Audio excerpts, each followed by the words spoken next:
পাহাড়, মেঘ আর সবুজের রাজ্য।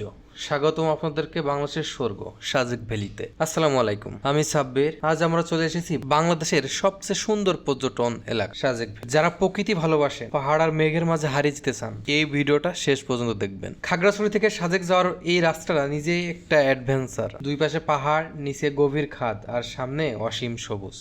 আঁকাবাঁকা এই পথে আসলে যখন গাড়ি চলে তখন অনেকটাই ভয় করে। যদি আপনার লাইফে এমন পথ প্রথম হয় তবে আপনি অনেক আতঙ্কিত থাকবেন। এই মুহূর্তটা আসলে ভাষায় প্রকাশ করা অনেকটা কঠিন।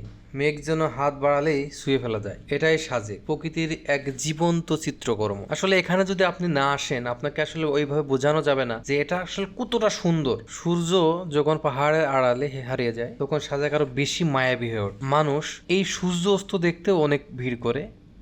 এটা এতটাই সুন্দর জায়গা। এখানকার রিসোর্টগুলো আরো বেশি সুন্দরভাবে সাজিয়ে গুছিয়ে রাখা। পাশাপাশি স্থানীয় মানুষের জীবনধারা খুব সহজ আর আন্তরিক। সাজেকে এলে অবশ্যই ট্রাই করবেন পাহাড়ি খাবার। এই খাবারের স্বাদ প্রকৃতির মতো খাঁটি, নেই কোনো ভেজাল, নেই কোনো কেমিক্যাল মিশ্রিত। এখানকার আসলে কিছু জনপ্রিয় খাবার আছে, বাম্বু চিকেন বা আরো অনেক গ্রিল, অনেক কিছু আছে যেগুলো আসলে এখানকার স্থানীয় মশলা বা স্থানীয় যে রান্নার কৌশলটা থাকে সেটা ব্যবহার করে রাখে। তবে আমাদের কাছে আসলে এটার স্বাদ তেমনটা ভালো লাগে না, তবে এটা অনেকটা জনপ্রিয়। রাতের সাজেক আসলে অন্যরকম। তার পাশে নিস্তব্ধ তারা ভরা আকাশ, মনে হয় সময় থেমে গেছে। সাজেক বিলি শুধু একটি ভ্রমণ স্পট না, এটা একটা অনুভূতি। ভিডিওটা ভালো লাগলে অবশ্যই লাইক দিবেন, বন্ধুদের সাথে শেয়ার করবেন। আর নতুন নতুন ভ্রমণ ভিডিও পেতে অবশ্যই চ্যানেলটি সাবস্ক্রাইব করে রাখবেন। পেজ থেকে দেখলে অবশ্যই পেজটি ফলো করে রাখবেন। আল্লাহ হাফেজ, আবার দেখা হবে নতুন কোনো জায়গায় নতুন কোনো ভিডিও নিয়ে। আর একটা বিষয়, যারা যেখান থেকে দেখছেন, যে জেলা থেকে দেখছেন, অবশ্যই এই কমেন্টে লিখে যাবেন আপনারা কোন জেলা থেকে ভিডিও দেখছেন। আমরা যদি আপনার এলাকায় বা আপনার জেলায় যাই, অবশ্যই আপনার সাথে কন্ট্যাক্ট করব,